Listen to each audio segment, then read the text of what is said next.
Testamento en orden de temas. Comenzaron a organizar el Antiguo Testamento de una manera progresiva, pero fue hasta el año 90 después de Cristo, en la era cristiana, en un concilio que se llamó el Concilio de Jamnia, que ahí se organizó totalmente el Antiguo Testamento y se fijó el Antiguo Testamento, que es el que nosotros tenemos ahora, que es el que usa el pueblo judío. Entonces los libros no fueron escritos o no surgieron en el orden que nosotros los tenemos, sino que los ubicaron de esa manera por lo que hablaban los libros, por los contenidos. Se ubicó a Génesis por las historias que narraba como el primer libro del Antiguo Testamento, aunque según las investigaciones parece que el libro de Job, la historia de Job, es mucho más antigua que el resto de otros libros del Antiguo Testamento. Y luego la ley, en la manera en que lo organizaron, en la manera que la presentaron, era como lo habían sugerido, sobre todo en tiempos de Esdras y Nehemías, que es cuando se le dio forma a los primeros 5 libros, llamados Pentateuco, llamado la ley o la Torah. Se le dio forma de la manera en que nosotros la tenemos al día de hoy.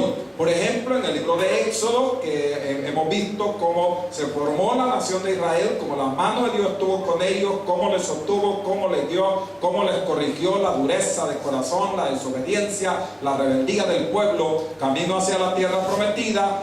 Queda perfectamente bien toda su historia para conectar con la historia del origen de la humanidad a través del libro de Génesis. Y luego después, el libro que continúa es como un libro relacionado con el resto de la ley, pero realmente los contenidos de esos libros no corresponden al orden cronológico, porque el libro que sigue o le da el lineamiento después de Éxodo es el libro de Josué, porque el libro de Josué nos narra cuando ya Moisés ha muerto y tiene que sustituirlo Josué y continuar lo que había dejado comenzado, la historia que había dejado comenzado el libro de Éxodo, conectarla con el libro de Josué, porque ahí van a entrar a la tierra prometida, van a repartir la tierra prometida, van a recibir las bendiciones y se van a establecer en la tierra que Dios les había dicho que se las daría. Entonces, si vemos ese orden, diríamos que sería Génesis, Éxodo y Josué. No sé si me está entendiendo la idea, en el orden que van las historias, pero por supuesto no es Josué el que entra tercero, sino que Génesis, Éxodo, Levítico, porque nos narra la historia del sacerdocio, y Levítico lo ponen a la par con Éxodo, porque ahí es donde la historia de la organización de la tribu de Leví para el sacerdocio. Y luego después tenemos a Levíticos, Números, por la cantidad del pueblo que se organizaba en el mismo incidente, y por último la repetición de la ley, que lo que significa el libro de Deuteronomio es la segunda ley o repetición de la ley. Entonces el libro de Deuteronomio es como un libro repetitivo de muchos incidentes que han pasado en el libro de Éxodo y que han pasado en el libro de Números y en el libro de Levítico. Por eso, si usted se fija, muchas de las historias, muchas de las cosas que narra Deuteronomio están contenidas en Éxodo, Levíticos y Números. Entonces ya Deuteronomio viene a repetir, a reafirmar. Por supuesto hay cosas propias de Deuteronomio, pero está reafirmando cosas que ya están en otros libros. Entonces, si estuviera en orden de historia de lo que pasó, y es por eso que yo voy a hacer esa conexión al cerrar esta serie de Éxodo, arrancar con un estudio de Josué, una serie del libro de Josué, para darle seguimiento a lo que hemos estado viendo del libro de Éxodo, porque en el libro de Éxodo hemos estado considerando la salida de Dios para nuestros problemas. En el libro de Josué es la esperanza de las bendiciones que tiene la nación de Israel, y lo vamos a traer en nuestra vida. Usted y yo tenemos la esperanza que van a venir días mejores. Usted y yo tenemos la esperanza que Dios nos va a sostener. Usted y yo tenemos la esperanza que Dios nos va a proveer. Tenemos la esperanza que Dios nos va a sanar, porque lo último que se pierde es la esperanza. Entonces vamos a estar haciendo esa conexión de Josué, la esperanza de recibir las bendiciones. Por otro lado, el libro de Éxodo tiene muchas figuras, tiene muchos colores, tiene muchos números, tiene muchas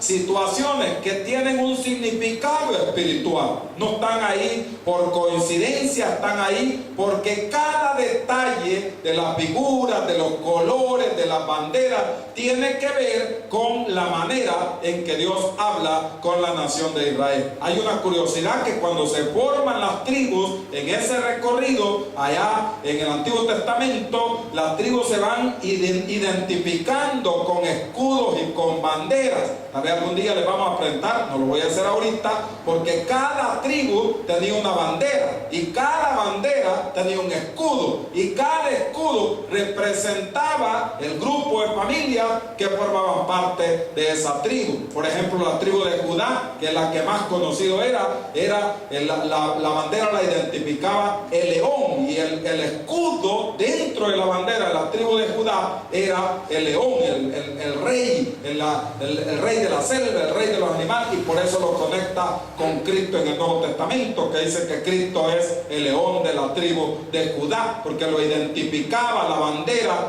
como una de las tribus más claves y principales en el Antiguo Testamento, que era la tribu de Judá y que estaba ligada a Jerusalén y ligada al templo. Entonces todos los significados, todos los detalles que hay ahí en eso tienen un significado espiritual. Ahí hay significado de plantas, significado de flores, significado del tabernáculo, significado de lo que les pasaba a la nación de Israel. Y entonces por cuestión de tiempo no pudimos ver mucho de ello. Inclusive en algunas de las predicaciones, si usted estuvo, mencionamos varios números que juegan un papel importante ahí en la historia del libro de Éxodo. Vi que hay una diosidencia, le llamo yo, no le llamo coincidencia. El sábado pasado estuve en la celebración de los 40 años de fundación de una de las iglesias evangélicas en El Salvador, que se llama Manantiales de Vida Eterna. Manantiales de Vida Eterna. Yo pensé que eran 125, pero no, me estaba confirmando el segundo pastor de esa organización,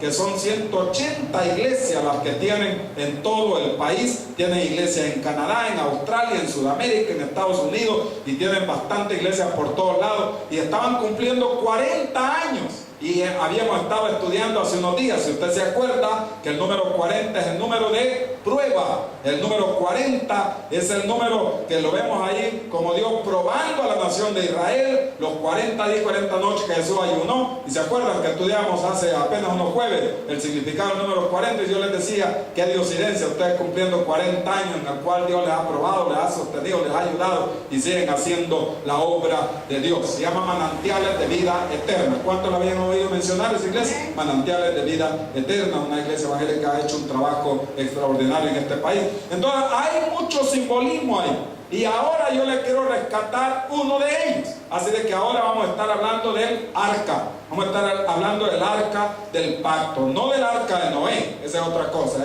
eso es diferente. Le vamos a estar hablando del arca del pacto. Busquen las Sagradas Escrituras. El arca del pacto es la máxima expresión de la presencia de Dios en el pueblo. El arca del pacto, la máxima expresión de Dios en el pueblo. Éxodo capítulo 25, versículo 10 al versículo 22. Éxodo capítulo 25, versículo 10 al versículo 22. Éxodo capítulo 25, versículo 10 al versículo 22. La máxima expresión de la presencia de Dios en el pueblo. El arca, la máxima expresión de la presencia de Dios en el pueblo. Éxodo capítulo 25, versículo 10 al versículo 22. Dice Dios en su palabra, en el nombre del Padre, del Hijo y del Espíritu Santo. Harán también un arca de madera de acacia, cuya longitud será de 2 codos y medio, su anchura de codo y medio, y su altura de codo y medio. Y la cubrirás de oro puro, por dentro y por fuera, y harás sobre ella una cornisa de oro alrededor. Fundirás para ella 4 anillos de oro, que pondrás en sus 4 esquinas, 2 anillos a un lado de ella y 2 anillos al otro lado. Harás unas varas de madera de acacia, las cuales cubrirás de oro, y meterás las varas por los anillos a los lados del arca, para llevar el arca con ella. Las varas quedarán en los anillos del arca, no se quitarán de ella. Y pondrás en el arca el testimonio que yo te daré, y harás un propiciatorio de oro fino, cuya longitud será de 2 codos y medio y su anchura de codo y medio. Harás también 2 querubines de oro, labrados a martillo los harás en los 2 extremos del propiciatorio. Harás pues un querubín de un extremo y un querubín en el otro extremo. De una pieza con el propiciatorio harás los querubines en sus 2 extremos. Y los querubines extenderán por encima las alas, cubriendo con sus alas el propiciatorio. Sus rostros el uno enfrente del otro, mirando al propiciatorio los rostros de los querubines. Y pondrás el propiciatorio encima del arca, y en el arca pondrás un testimonio que yo te daré. Y de allí me declararé a ti y hablaré contigo de sobre el propiciatorio, de entre los 2 querubines que están sobre el arca del testimonio, todo lo que yo te mandare para los hijos de Israel. Padre, gracias porque una vez más nos podemos bendecir y edificar a través de las Sagradas Escrituras en esta historia tan maravillosa de cómo la mano tuya guió a la nación de Israel hacia la tierra prometida. A pesar de la dureza de su corazón, de su desobediencia, de su rebeldía, de su incredulidad, en todo ese proceso, siempre tu misericordia estuvo con ellos. Siempre tu mano los sostuvo, tu mano les proveyó, tu mano los guió, tu mano fue el que formó a ese pueblo y que por la dureza de su corazón, como dice el escritor de Hebreos, es que tuvieron que pasar 40 años para poder ser probados en su fe, probados en la obediencia a tu palabra y así poder entrar a la tierra prometida. Y uno de los símbolos, Señor, que más representación tiene es el arca del pacto, porque el arca del pacto es la gloria misma de Dios. Y es por eso que en esta noche queremos, Señor, que tú nos bendigas, nos edifiques a través de lo que representaba cada detallito del arca. Cada parte, Señor, tenía un valor espiritual, un valor teológico. Cada parte era un misterio en medio del lugar santísimo, que era lo único que había, y los tres elementos que tenía dentro del arca, que fue un papel importante para la enseñanza bíblica. Habla nuestras vidas, haz que retengamos tu palabra, haz que la pongamos por obra, y que el Espíritu de Dios nos permita seguir anunciando a aquellos que todavía necesitan este Evangelio de nuestro Señor Jesucristo. Habla en nuestros corazones, te lo suplicamos en el nombre de Jesús. Amén, amén y amén. Podemos tomar asiento, amados. Como la palabra es cortita, yo quise hacer ahí el arca, que veamos cada letrita del arca. Como solo son 4 palabritas nada más, 4 letritas nada más, entonces vamos a estar viendo el arca porque es cortito, es cortito. Y una cosa importante es que es el mueble más sagrado en el tabernáculo. Es el mueble más sagrado en el tabernáculo. Y no solo en el tabernáculo, sino que después cuando se construyó el templo, y no solo cuando se construyó el templo, sino que el mueble más sagrado en el Antiguo Testamento. En el Antiguo Testamento, en una oportunidad, según nos narra el libro de Josué, se robaron el arca y el lugar donde llegó hubo mortandad y la ira de Dios se derramó en aquel pueblo que había capturado el arca de Dios. Y después nos enseña la Biblia que tuvieron que darles instrucciones específicas, prepararon a una vaca para que las vacas pudieran movilizar el arca, regresarla al pueblo de Dios. Le estoy hablando de otro incidente más adelante. Y luego es interesante porque después que las vacas habían llevado el arca, la sacrificaron delante de Dios porque habían movilizado la presencia de Dios, porque el arca representa la presencia de Dios. Entonces el arca, la primera letra, es un acto divino, es un acto en el cual la gloria del tercer cielo se mueve a un mueble que tenía que ser perfecto, a un cofre, que ya vamos a estar viendo la palabra en amplitud, a un cofre que tenía que estar a toda la perfección. La madera que tenían que usar jugaba un papel importante, era la madera de acacia, diga conmigo acacia.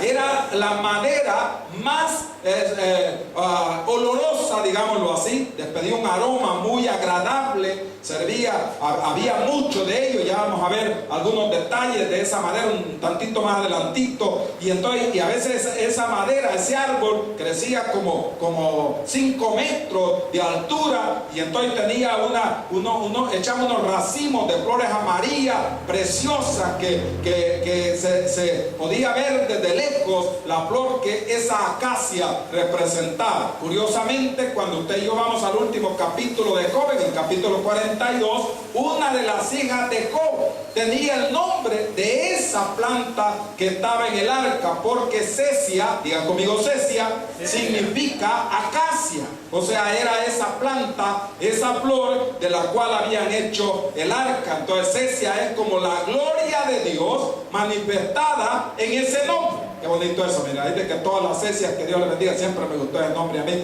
y yo creo que ustedes ya han oído alguna vez el nombre Cecia. ¿Cuántos lo hemos oído? El nombre está bien bonito para sus nietos, para sus niños, para sus bisnietos y para todo lo demás, porque significa acacia, la flor esa amarilla, preciosa, esos racimos de flor amarilla, precioso, y habla de la idea de lo que Dios escogió para que pudieran hacer aquel cofre perfecto de la presencia de Dios. ¿Estamos hasta ahí, hermano? Y la otra cosa en el pasaje que leímos, mire que cómo era esa actuación divina. Veamos algunas cosas que tenía que tener ahí. El mueble representa el trono de Dios. Mire lo que dice: harán también un arca de madera de acacia, cuya longitud será de 2 codos y medio, su anchura de codo y medio y su altura de codo y medio. Y la cubrirás, aquí está la clave, mire, y la cubrirás de oro puro, por dentro y por fuera, y hará sobre ella una cornisa de oro alrededor. ¿Cómo era el oro? De oro puro. Tenía que labrar la madera de acacia, aquella flor agradable. Yo lo asocio más o menos con el olor que echa ¿cuál es esa madera que dura tanto? Ya me voy a acordar el nombre, que ahora ya casi el cedro. El cedro puede pasar años y siempre echa un olor agradable. ¿Cuántos se acuerdan? O sea, eso no existe, pero antes, cuando hacían esos muebles de cedro que nunca se terminaban, ¿verdad? Porque ahora hacen muebles de guarumo, y entonces y a la semana ya se han quebrado. Pero en aquel tiempo hacían de cedro con un olor agradable, y eran muebles duraderos. Usted quizás tiene muebles hasta de la tatarabuela, que ahí está todavía la silla de la viejita hecha de esa madera. Entonces era madera de la pil. Yo lo asocio así. Entonces viene y le dice: no es un enchape de oro, sino que es cubierta totalmente de oro, por dentro y por fuera. Quiere decir que costaba millones, ¿verdad? En la actualidad, lo estoy trayendo a la actualidad, no lo estoy poniendo en el valor del oro en aquel momento. Miren lo que dice el versículo 11: y la cubrirá de oro puro, por dentro y por fuera, y harás sobre ella una cornisa de oro alrededor. Fundirás para ella 4 anillos de oro, que pondrás en sus 4 esquinas, 2 anillos a un lado de ella y 2 anillos al otro lado, y harás unas varas de madera de acacia, las cuales cubrirás de oro. Todo era oro, los anillos de oro a un extremo, y ahí entraban unas varas. Usted solo imagínese, entraban unas varas. Esas varas eran con el oro, y por dentro y por... no era enchape, porque ahí lo diría, o sea, porque ahí está con enchape de oro. No, ahí está hablando que estaba cubierta aquella madera de oro. ¿Qué representa el oro? Representa el trono de Dios, la gloria de Dios. ¿Y por qué tenía que ser tan perfecta en la medida, en lo que tenía que llevar? Porque Dios, aquí está la enseñanza, iba a mover su trono del tercer cielo a aquella cajita ahí para estar con el pueblo. O sea que la gloria de Dios se encajonó. ¿Estamos todavía, amados? Después de tener el trono letrado en sus pies, como dicen los salmos, el tercer cielo, de repente esa grandeza promesa de Dios se iba a bajar y se iba a poner en aquella cajita. Es por eso que dentro de la cajita tenían que haber tres cosas. Lo vamos a comprobar con la Biblia. Tenían que haber tres cosas. Esas tres cosas que tenían que estar ahí era recordarles la rebelión del pueblo. Eso es lo que representaban las tres cosas dentro de aquella cajita, la rebelión del pueblo. En primer lugar, tenía que estar el maná. Vaya conmigo a Éxodo capítulo 16. Capítulo 16, del 2 al 4, tenía que estar el maná. Éxodo capítulo 16, versículos 2 al 4. Esto habla de la provisión de Dios para el pueblo. El Dios proveedor iba a estar ahí en la máxima expresión de Dios en el acto divino del arca. Miren lo que dice Éxodo 16, 2 al 4. ¿Lo tenemos? Y toda la congregación de los hijos de Israel murmuró contra Moisés. Por eso que le digo que representa la rebeldía del pueblo. Y a Aarón en el desierto. Y les decían los hijos de Israel: ojalá hubiéramos muerto por manos de Jehová en la tierra de Egipto, cuando nos sentábamos en las ollas de carne, cuando comíamos pan hasta saciado, pues no había sacado a este desierto para matar de hambre a toda esta multitud. Y Jehová dijo a Moisés: he aquí, yo os haré llover pan del cielo, y el pueblo saldrá y recogerá diariamente la porción de un día, para que yo le pruebe si anda en mi ley o no. Entonces viene y le da el pan. Ya lo estudiamos en el momento oportuno. ¿Qué cosa es esa? Significa el maná, significa qué cosa es esa. No significa pan caído del cielo, como dice por allá un lugar allá por la Juan Pablo. No, es qué cosa es esa. Entonces, la provisión de Dios. Tenía que estar una porción del maná dentro de aquel oro, una porción del maná, para recordarle que habían murmurado contra Dios, contra Aarón, contra Moisés, y que Dios le había dado a comer pan del cielo. ¿Qué cosa es esa? Segunda cosa que tenía que estar, ahora vaya conmigo al capítulo 32. Capítulo 32, siempre de Éxodo, y vamos a ver el versículo 19. Era la ley, la tabla de la ley, los 10 mandamientos. Algunos creen que fueron los 10 mandamientos que se los dio por segunda vez, porque los primeros, ¿se acuerdan que lo estudiamos un jueves? Los quebró cuando bajó del monte y habían construido aquel becerro de oro, y entonces Moisés se enojó y quebró las tablas de la ley, y Dios se las dio de nuevo. Capítulo 32, versículo 19. ¿Lo tenemos? Mire lo que dice: y aconteció que cuando él llegó al campamento y vio el becerro y las danzas, ardió la ira de Moisés y arrojó las tablas de sus manos y las quebró al pie del monte. Entonces se molestó tanto, quebró los 10 mandamientos. Dios en su misericordia le dio otros 10 mandamientos, porque Dios es el Dios del perdón, el Dios de las oportunidades, el Dios que a pesar que nos equivoquemos, siempre la gracia de Dios estará con nosotros. Y a pesar de la falta, de los errores, de los pecados, siempre su sangre va a estar dispuesta para perdonar sus pecados y mis pecados. Entonces la segunda cosa que tiene que haber, la tabla de los 10 mandamientos, que representa el resumen de la ley, el glosario de la ley, el trato de Dios con el pueblo de Israel. Tercer cosa que tenía que haber, ahora vaya a Números, capítulo 17. Números en el capítulo 17, por eso le decía que el libro de Números y el libro de Levítico son complementos de Éxodo y del libro de Deuteronomio. El libro de Números, capítulo 17, vamos a leer del 1 al 5 para tomar la idea, y luego vamos a leer el versículo 8, y luego vamos a leer el versículo 10 para tener toda la idea ahí. Números capítulo 17, versículo del 1 al 5, ¿lo tenemos? Números. Luego habló Jehová a Moisés diciendo: habla a los hijos de Israel y toma de ellos una vara por cada casa de los padres, de todos los principales de ellos, 12 varas conforme a las casas de sus padres, y escribirás el nombre de cada uno sobre su vara, y escribirás el nombre de Aarón sobre la vara de Leví, porque cada jefe de familia de sus padres tendrá una vara, y la pondrás en el tabernáculo de reunión delante del testimonio, donde yo me manifestaré a vosotros, y florecerá la vara de Aarón, la vara que yo escoja del varón que yo escoja, y haré cesar de delante de mí las quejas de los hijos de Israel que murmuran contra vosotros. Versículo 8. Y aconteció que al día siguiente vino Moisés al tabernáculo del testimonio, y aquí que la vara de Aarón de la casa de Leví había reverdecido y echado flores y arrojado renuevos y producido almendras. Versículo 10. Y Jehová dijo a Moisés: vuelve la vara de Aarón delante del testimonio para que se guarde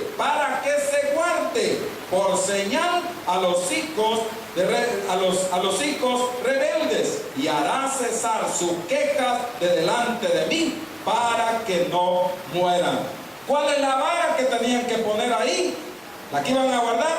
La de Aarón. Hay algunos que confunden y dicen la vara de Moisés. No, la Biblia no dice la vara de Moisés. La Biblia dice la vara de Aarón. Todos los príncipes tenían una vara. ¿Están todavía conmigo? Moisés tenía una vara, pero Aarón tenía una vara. En el momento oportuno vimos la autoridad de cada una de esas varas. Pero en este caso, la que reverdeció, la que dio almendros de la noche a la mañana, recobró vida, fue la vara de Aarón, indicando la tribu de Leví, porque la tribu de Leví, la gloria de Dios se iba a manifestar en ellos. ¿Estamos hasta ahí, amados?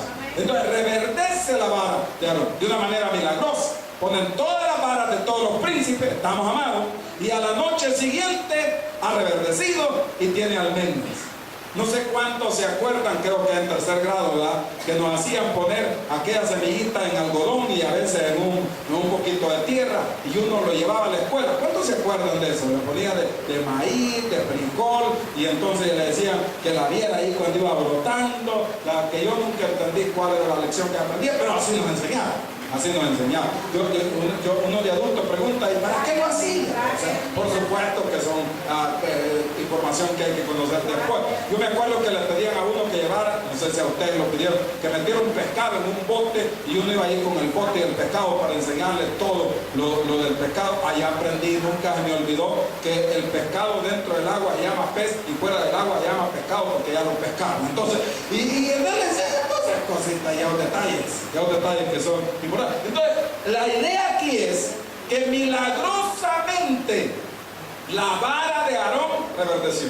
¿Cuál es la aplicación, amado? La vara suya y mía puede reverdecer por más seca que esté, porque nosotros estamos del lado del Cristo vivo. Usted y yo podemos levantar, no es nuestra fuerza, no es nuestra capacidad. En nuestra capacidad ya estamos revolcados. En nuestra capacidad ya estamos vencidos. En la capacidad de Dios estamos de pie. En la capacidad de Dios ya ganamos.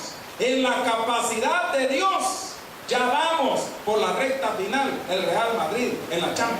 Entonces, ya ganamos en el nombre de Jesús. En la capacidad de Dios. En la capacidad suya y mía estamos vencidos. Estamos todavía amados. Pero como usted no es quien vence, quien venció se llama Jesucristo. Así de que como Él venció, usted y yo somos vencedores. Ahí nos están criticando mucho, que dicen que nosotros, y sobre todo aquí en la Utila, que mucho hablamos de victoria, que mucho hablamos de bendición, que mucho hablamos de prosperidad. ¿Y qué quiere que hablemos? De derrota. ¿Y qué quiere que hablemos? De tristeza. ¿Y qué quiere que hablemos? De dolor. Los hijos de Dios siempre salimos adelante, porque estamos del lado de nuestro Señor Jesucristo. Van a haber adversidad, va a haber dolor, va a haber tristeza, va a haber situaciones adversas, pero nos levantamos en el nombre de Jesús. Los hijos de Dios somos como el ave fénix. Me gusta esa historia del ave fénix, que es de la ceniza, se levanta y vuela. Usted y yo de la ceniza nos levantamos y volamos en el nombre de Jesús. Entonces, no es algo que inventemos, no es una motivación barata, es la verdad de Dios. Es la verdad de Dios. Es la verdad que Dios ha revelado. Usted y yo salimos adelante, reverdecemos en el nombre de Jesús. Tres cosas había, vamos a ver si las recordamos. Y las tres cosas representan la rebelión, la rebeldía de Israel en esos 40 años. Número uno, el maná, la provisión de Dios. Número dos, las tablas de la ley, los 10 mandamientos, para recordarles que Dios iba con ellos. Y número tres, la vara de Aarón, para demostrar el reverdecimiento. Pensaba yo, pero son pensamientos en voz alta que me vienen muchas veces, ¿por qué son tres? Por supuesto, esto no lo he leído en un lugar, desecho si quiere desechar. Pero quiero hacer esta comparación. Yo creo, amados, que los tres ahí tienen que ver con la Trinidad de Dios en el arca. La Trinidad de Dios en el arca. El pan, pero ese es un invento que yo podría sacar, y si usted me ayuda y no me salgo de la Biblia, el pan representa a Cristo. Porque Cristo dijo: yo soy el pan de vida. El pan de vida es Jesucristo. Y además Jesús dijo, ese versículo me gusta mucho: no solo de pan vivirá el hombre, sino de toda palabra que sale de la boca de Dios. Entonces Cristo es el pan de vida. El pan de vida es el Cordero de Dios. No creas que son las torrejas. ¿Cómo se llama eso antes de las torrejas? ¿Cómo se llama el pan? Antes de que le hagan torrejas, ¿cuál es el nombre? La torta de yema. No estamos hablando de la torta de yema.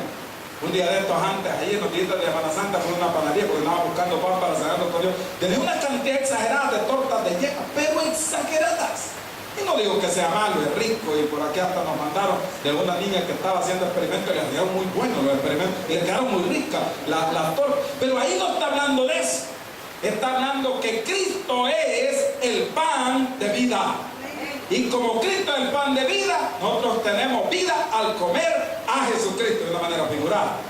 La vara que representaría la vara o a quién representa la vara que reverdeció, al Espíritu Santo. Porque el Espíritu Santo reverdece dentro de usted y dentro de mí. Porque en el Espíritu, en nuestro cuerpo, dice que van a correr como ríos de agua viva.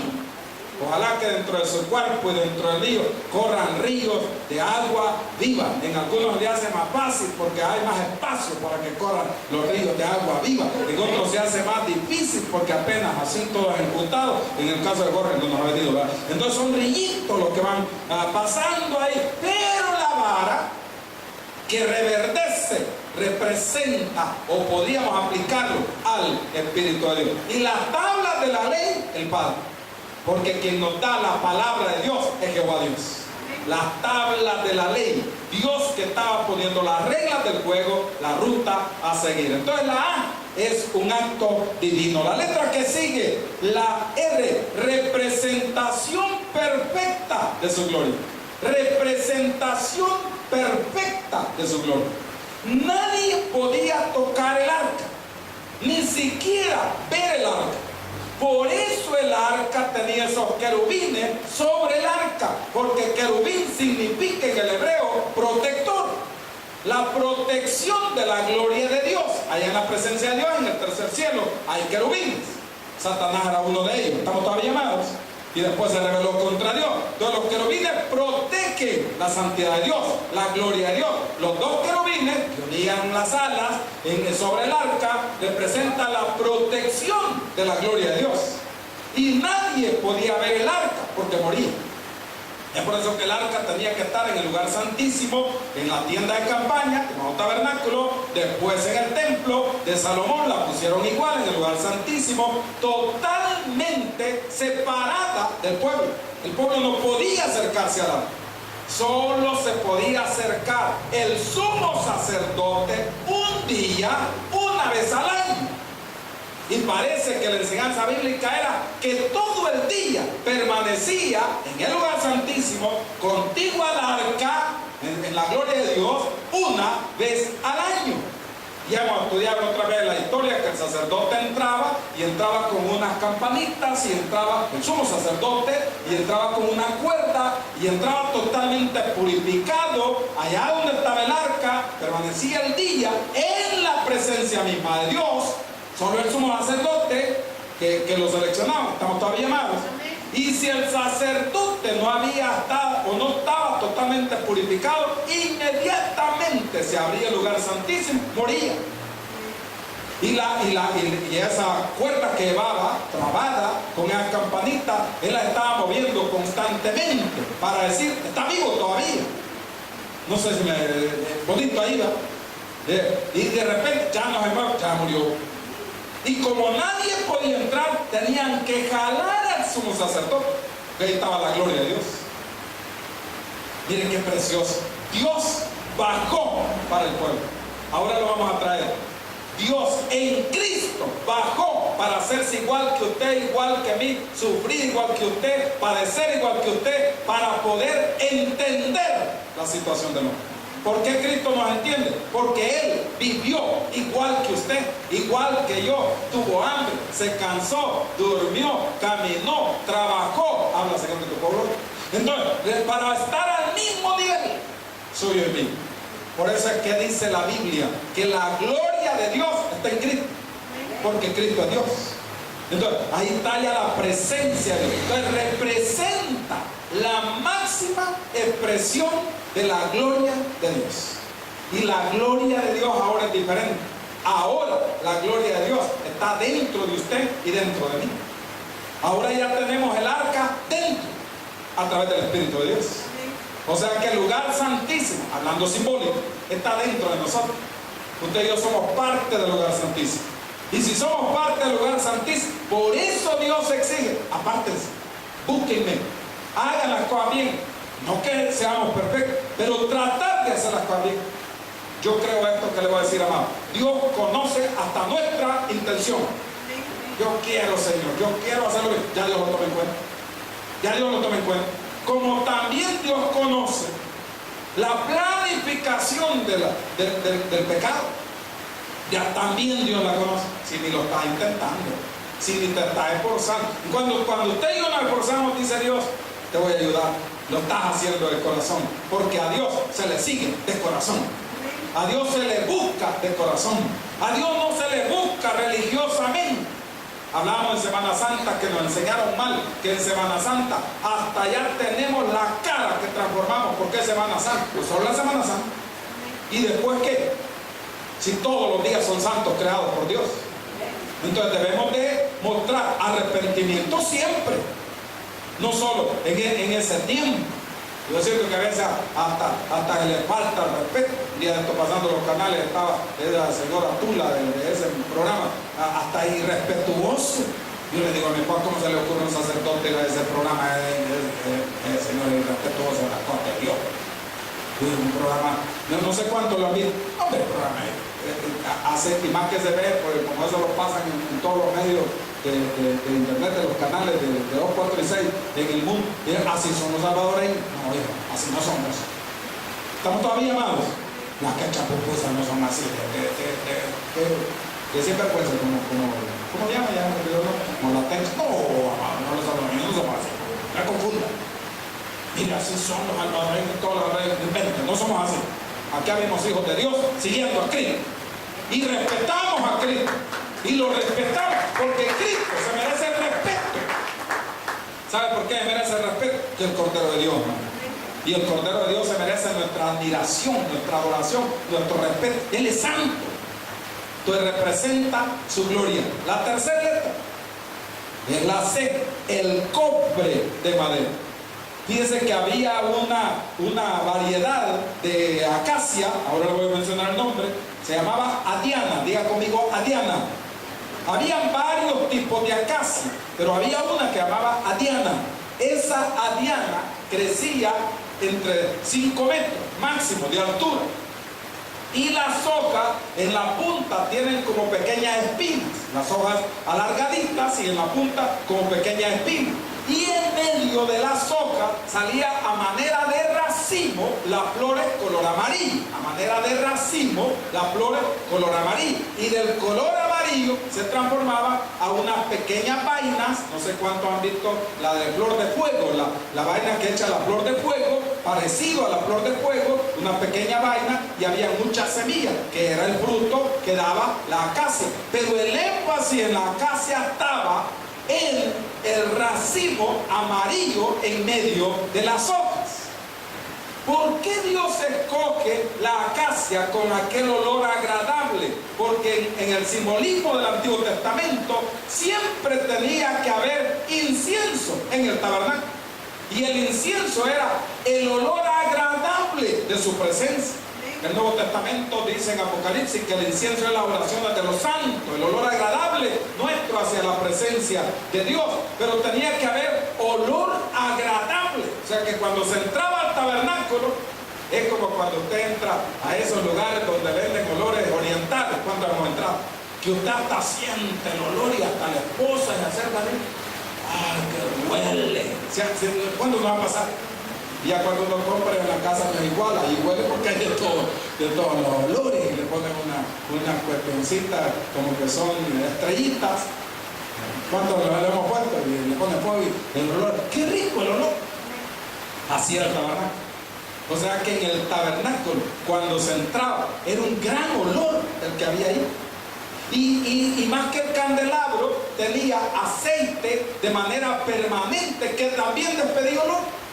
Las siete lámparas del candelero de oro, tenían que estar encendidas siempre. Las 7 representaba la luz perfecta de Dios en el tabernáculo, solo que ese estaba en el lugar santo, porque en el lugar santísimo solo estaba el cofrecito de acacia, que ya se lo expliqué. ¿Estamos todavía más?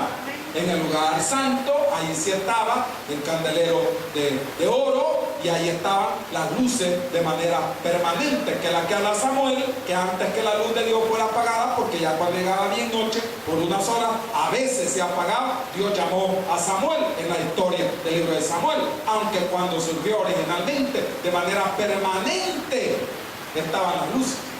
De eso es que usa la tradición de usar muchas luces y muchas candelas, porque lo usan del sacerdocio levítico. Estamos todavía más, el sacerdocio levítico, todo. Por eso, si usted se ha fijado, la iglesia tradicional usa mucho incienso. ¿Cuánto había en eso? Mucho incienso en la misa, en la procesión, porque lo sacan del Antiguo Testamento, del sacerdocio levítico, de lo que había en el tabernáculo. Nosotros, ¿por qué no lo usamos? Porque en Cristo se cumplió todo. La ley fue cancelada en Cristo terminó todo. Ahora estamos en tiempo de gracia. Ahora el olor fragante se llama Jesucristo. Y si usted tiene a Cristo, tiene el olor fragante, el olor de Cristo. Amén. El olor de Cristo, el olor de su sangre, el olor de su amor, el olor de su misericordia. Entonces el cofrecito estaba ahí perfecto, de manera permanente. Inclusive han hecho hasta películas y también en manera burlesca del arca que han encontrado, porque nunca se supo cuando se dispersó Israel a dónde fue para el arca. No sé si me entiende la idea. Nunca se supo. Por más que el pueblo la guardó, en la dispersión, cuando el pueblo se dispersó, se perdió el hilo. Y ya en el Nuevo Testamento, cuando Jesús aparece, ya hay dificultades de aquella arca que había sido dada en el Antiguo Testamento. Entonces el cofre, aquel cofrecito de madera especial. Y por último, la última letra, es una acción de guardar el testimonio de Dios. Es una acción de que representa, hay que guardar lo que Dios ha dicho. Lo vamos a aplicar, amados. La palabra no solo se oye, la palabra se guarda con la ayuda del Espíritu de Dios. Usted y yo no podemos, pero Dios puede en nosotros. Porque si Dios lo dejó, no nos va a poner mandamientos que no podamos vivir, porque entonces Dios sería injusto. ¿Estamos todavía, amados? No nos va a dar cargas que no podemos llevar. Dios conoce, me gusta esto que dice el doctor Riley, Dios conoce la capacidad de aguante de cada uno de los cristianos. Y si tiene capacidad de aguante, le permite cargas que otros no pueden llevar. Le permite niños especiales, les permite enfermedades que las tienen que llevar, les permiten problemas que saben soportar, porque Él conoce la capacidad de aguante de cada uno de nosotros. Y permite esas cargas porque sabe que las podemos aguantar. ¿Estamos todavía, amados? Y déjeme decirles que quien tiene más capacidad de aguante son las mujeres. Hay un dato bien interesante. De 0 a 5 años en los niños, los que más sobreviven son las niñas. Los que más mueren son los niños. Así de que el sexo débil no son las mujeres, son los niños. ¿Estamos todavía, amados?